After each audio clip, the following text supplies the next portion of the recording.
Malam itu aku menggali di dalam ingatanku, menggali di dalam ciptaku, menggali di dalam khayalku, apa yang terpendam di dalam bumi Indonesia ini, agar supaya sebagai hasil dari penggalian itu dapat dipakainya sebagai dasar daripada negara Indonesia merdeka yang akan datang.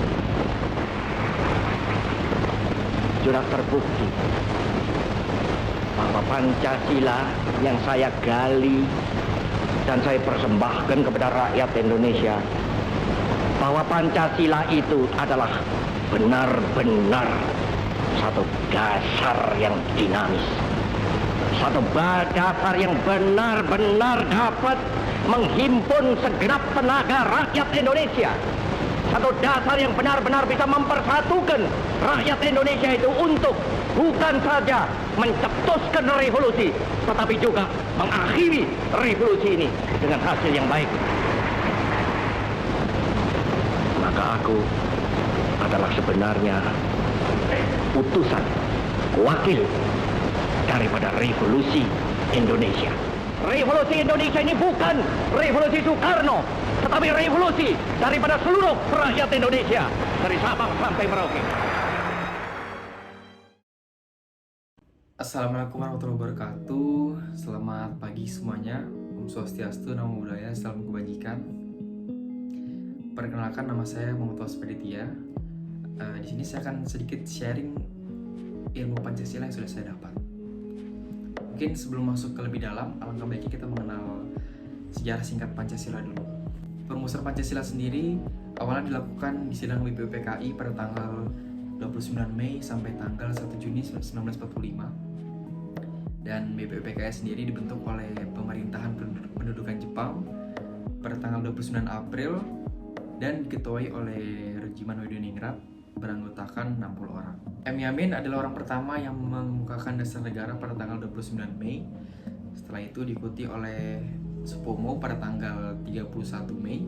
Dan yang terakhir adalah I.R. Soekarno pada tanggal 1 Juni.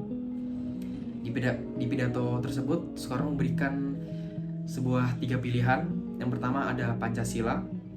Dan jika para hadirin rapat tidak menyukai angka 5, maka ia memberikan angka 3, yaitu Ekasila yang berisikan sosio-nasionalisme, sosio-demokratisme, dan yang terakhir adalah ketuhanan yang Maha Esa. Dan jika masih tidak suka angka 3, maka akan diberikan angka 1, yaitu Ekasila yang berisikan asas gotong royong. Lalu pada tanggal 1 Juni dibentuklah Panitia 9 yang bertujuan untuk menampung mendapat perorangan, dan hasil dari kerja Panitia 9 adalah Piagam Jakarta yang sudah kita ketahui bersama-sama. Lalu pada tanggal 7 Agustus BPUPKI dibubarkan, lalu dibentuk baru PPKI yang beranggotakan 21 orang dan 6 orang tanpa sepengetahuan Jepang. Sore hari setelah proklamasi, banyak protes dari kelompok Protestan dan Katolik mengenai bunyi Undang-Undang Dasar yang berbunyi kewajiban menjalankan syariat Islam bagi pemeluk-pemeluknya. Lalu pada tanggal 18 Agustus pagi harinya dihilangkan 7 kalimat dan berakhir bunyinya ketuhanan yang Maha Esa. Dan itulah sejarah singkat dari Pancasila. Pancasila adalah pilar ideologi negara Republik Indonesia, dan Pancasila diambil dari 2 kata, yaitu Panca yang artinya 5 dan Sila yang artinya adalah prinsip atau asas. Pancasila merupakan rumusan dan pedoman kehidupan berbangsa dan bernegara di seluruh rakyat Indonesia. Isi Pancasila yang sudah kita pelajari selama ini ada 5. Yang pertama ada ketuhanan yang Maha Esa, yang kedua kemanusiaan yang adil dan beradab, yang ketiga persatuan Indonesia, yang keempat kerakyatan yang dipimpin oleh hikmat kebijaksanaan dalam permusyawaratan perwakilan, yang kelima keadilan sosial bagi seluruh rakyat Indonesia. Tujuan Pancasila sendiri bisa kita lihat pada Undang-Undang Dasar 1945 pada alinea yang keempat. Yang pertama adalah melindungi segenap bangsa Indonesia dan seluruh tumpah Indonesia. Yang kedua memajukan kesejahteraan umum, yang ketiga mencerdaskan kehidupan bangsa, yang keempat ikut melaksanakan ketertiban dunia. Manfaat Pancasila sendiri, yang pertama adalah Pancasila sebagai ciri khas dan jiwa sebuah bangsa Indonesia, dan yang kedua adalah sebagai alat pemersatu kesatuan Republik Indonesia. Yang ketiga adalah Pancasila menjadi alat dalam mempertahankan berdirinya suatu bangsa, dan yang keempat Pancasila sebagai ujung tombak permasalahan di negara yang meliputi budaya, sosial, dan ekonomi, dan yang kelima Pancasila sebagai pedoman atau rumusan hidup bernegara dan berbangsa. Implementasi sila pertama, yaitu ketuhanan Maha Esa, adalah dengan tidak memaksakan suatu keyakinan atau agama kepada orang lain dan menjaga toleransi supaya tidak ada keributan antara umat beragama. Implementasi dari sila kedua, kemanusiaan yang adil dan beradab. Yang pertama dengan cara tidak membeda-bedakan orang dan bersikap adil, lalu saling menghormati satu antara lain. Implementasi dari sila ketiga, persatuan Indonesia, adalah dengan cara menimbulkan rasa nasionalisme, cinta tanah air, dan selalu menempatkan kepentingan bangsa dan negara dimanapun.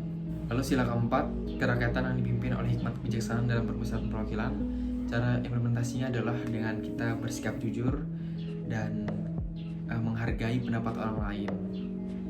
Lalu yang terakhir ada sila kelima, keadilan sosial bagi seluruh rakyat Indonesia. Cara implementasinya adalah kita harus mempunyai sikap saling tolong menolong antar warga negara agar terwujudnya negara yang rukun, damai, tentram, dan bersahaja untuk kita semua. Rencana aksi saya adalah dengan cara mensosialisasikan dan memberitahu cara mengimplementasi Pancasila dalam kehidupan sehari-hari, agar di kehidupan bermasyarakat yang kita lakukan itu memberikan hal yang positif dan tidak merugikan orang lain. Mungkin itu cara aksi yang akan saya lakukan.